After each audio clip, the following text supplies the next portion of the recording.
आपका मेरा इस वीडियो में स्वागत है।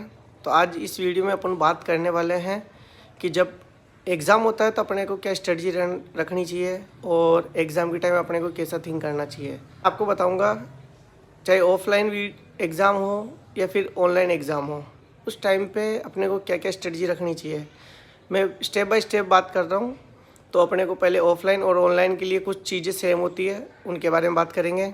और आपको फिर ऑफलाइन में क्या क्या स्ट्रेटजी रखनी चाहिए वो मैं बाद में अलग से बताऊंगा, और ऑनलाइन में क्या क्या स्ट्रेटजी होती है वो मैं आपको बाद में अलग से बताऊंगा। तो अभी दोनों में जो चीज़ें सिमिलर होती है उनके बारे में बात करते हैं, चाहे ऑनलाइन एग्ज़ाम हो चाहे ऑफलाइन एग्ज़ाम हो। दोनों के लिए जैसे आपको हॉल टिकट लेके जाना है, पेन, जो भी आपकी स्टेशनरी हो, अगर सेंटर वाले अलाउ करते हैं। समटाइम दोस्तों जब मैं पेपर देने जाता था, समटाइम सेंटर वाले ही हमें स्टेशनरी अलाउ करते थे, वही देते थे, और समटाइम अलाउ करते थे बाहर से। हॉल टिकट के साथ साथ आपको हॉल टिकट की एक कॉपी भी रखनी है, और अपनी 2 फ़ोटोज़ और एक आईडी प्रूफ। आईडी प्रूफ के अंदर दोस्तों आप आधार कार्ड ले सकते हो, पैन कार्ड ले सकते हो, पासपोर्ट ले सकते हो, और पहचान पत्र ले सकते हो। ये इनमें से कोई सी भी एक आईडी प्रूफ आपको चाहिए होता है। दोस्तों अपन जैसे ही एग्ज़ाम सेंटर पहुंचते हैं उससे पहले अपने को एक चीज़ है जो घर पे करके जानी चाहिए, जैसे ज्वेलरी, फीमेल वगैरह होते हैं वो ज्वेलरी या कोई भी एसेसरी पहन रखी हो, कोई कड़ा धागा, अगर वो अपने लिए इम्पोर्टेंट है तो मैं आपसे रिक्वेस्ट करूँगा कि उन सबको आप घर पे ही खोल के जाएँ। क्योंकि आप एग्ज़ाम सेंटर पे जाओगे, चाहे ऑफलाइन एग्ज़ाम हो या ऑनलाइन एग्ज़ाम हो, आपकी सारी एसेसरी उतरवा दी जाती है। तो थोड़ा आप किसके पास रखोगे, ऐसे थोड़ा इश्यू होता है। तो आपकी रिक्वेस्ट है आपसे मेरी कि आप घर पे ही इन सबको उतार के जाए। ड्रेस में आप टी शर्ट या फिर सिंपल ड्रेस पहन के जाए, जिससे कि आपकी चेकिंग करते टाइम आपको इश्यू नहीं करे। और सम टाइम ऐसे शर्ट वगैरह बटन होते हैं तो उनको भी बहुत इश्यू फेस करना पड़ता है, इसलिए मेरी रिक्वेस्ट है कि आप ओनली टी शर्ट ही पहन के जाए। तो एग्ज़ाम सेंटर पे एंटर करने के बाद अपनी एंट्री हो गई। उसके बाद में आपको फर्स्ट में, जैसे ऑनलाइन एग्ज़ाम है तो आपको जो भी डाटा फिल करना होता है उसके अंदर लॉगिन करना होता है। वहाँ से एक लॉगिन कोड दिया जाता है और वो लॉगिन करना होता है। मैंने बहुत सारे ऑफलाइन भी पेपर दिए हैं, बहुत सारे ऑनलाइन भी दिए हैं। तो ऑफलाइन के लिए हम पहले बात करते हैं कि ऑफलाइन में क्या क्या होता है। दोस्तों आपको ऑफलाइन पेपर के अंदर एक OMR शीट दी जाती है और एक क्वेश्चन बुक दी जाती है। तो समटाइम अपन क्या मिस्टेक करते थे कि अपन पहले क्वेश्चन बुक्स में टिक कर देते, लास्ट में OMR शीट पढ़ते हैं।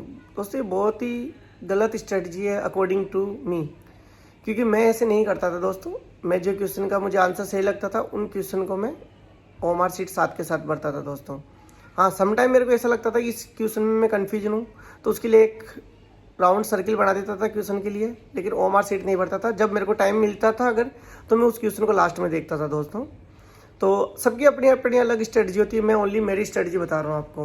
तो मेरी स्ट्रेटजी के अकॉर्डिंग मैं क्या करता था वही बताऊँगा। उसके बाद में आपको एग्ज़ाम सबमिट हो जाता है और नॉर्मल प्रोसेस होती है दोस्तों इसमें।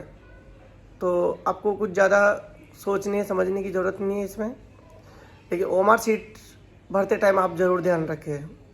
दोस्तों अपन अब बात करते हैं ऑनलाइन एग्ज़ाम की। ऑनलाइन एग्ज़ाम में आपको पहले लॉगिन करना होता है। दोस्तों लॉगिन करने के बाद में आपको 15 मिनट दिए जाएंगे, उसमें इंस्ट्रक्शन पढ़ना होता है तो आप इंस्ट्रक्शन अच्छे से पढ़ लो। उसके बाद में एक फ़िक्स टाइम पे आपका एग्ज़ाम ऑन हो जाएगा, ऑनलाइन हो जाएगा।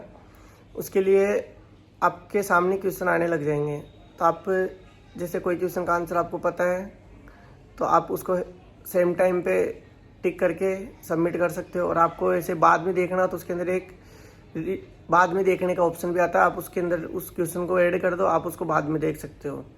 और ऐसे करने के बाद में आप पूरा पेपर करें।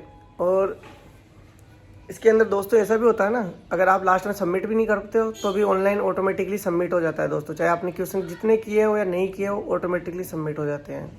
अब बात करते हैं कि मैं एग्ज़ाम देते टाइम क्या स्ट्रेटजी रखता था। ऑफलाइन पेपर देते टाइम दोस्तों मैं ऐसे करता था, जो लेंथी क्वेश्चन होते थे उनको मैं पढ़ता नहीं था। सबका अलग अलग स्ट्रेटजी होती है। मैं लेंथी क्वेश्चन को सबसे लास्ट में पढ़ता था, शॉर्ट क्वेश्चन ढूंढ के और उनके आंसर पहले कर देता था। फिर थोड़ा मीडियम साइज की क्वेश्चन पढ़ता था, क्योंकि लॉन्ग साइज की क्वेश्चन पढ़ने में दोस्तों मेरे को टाइम लगता था, इसलिए मैं शॉर्ट साइज के क्वेश्चन पहले करता था ताकि क्वेश्चन कोई मेरा छूटे नहीं। और लॉन्ग क्वेश्चन होते हैं, लेंथी क्वेश्चन, उनमें मेरा टाइम वेस्ट नहीं हो ऑफलाइन में। ऑनलाइन में भी दोस्तों मैं ये सेम थिंग रखता था, लेकिन ऑनलाइन में थोड़ा डिफिकल्ट होता था दोस्तों, क्योंकि आप एक क्वेश्चन से दूसरे क्वेश्चन में शिफ्ट होते हो तो वापस उस क्वेश्चन को ढूंढने में बहुत प्रॉब्लम होती थी। लेकिन ऑफलाइन में मैं ये स्ट्रेटजी यूज़ करता था। अगर आप भी ऑनलाइन में अगर ये स्ट्रेटजी यूज़ करना चाहो तो आप एक बार इंस्ट्रक्शन जरूर पढ़ें, क्योंकि समटाइम कुछ एग्ज़ाम ऐसे होते हैं, जैसे DSSB का एग्ज़ाम मैंने दिया था, उसके अंदर अगर आप एक बार सबमिट कर देते हो उस क्वेश्चन पे आप वापस नहीं जा सकते थे दोस्तों। तो मेरे को उस एग्ज़ाम में मैं क्वालिफाई भी नहीं कर पाया था दोस्तों। तो थोड़ा इन चीज़ों का ध्यान रखें। और नेक्स्ट भी मैं आपको, मेरा सिलेक्शन हुआ उस दिन मेरे को कैसा फील हुआ, रेंडमली मेरे दोस्तों ने वीडियो बनाया मेरा रिजल्ट बताते हुए, तो वो वीडियो भी मैं आपको नेक्स्ट वीडियो में शेयर करूँगा। और मेरा वीडियो देखने के लिए बहुत बहुत धन्यवाद। अगर आपको मेरी जानकारी अच्छी लगी हो तो चैनल को लाइक और सब्सक्राइब करें। Thank you so much.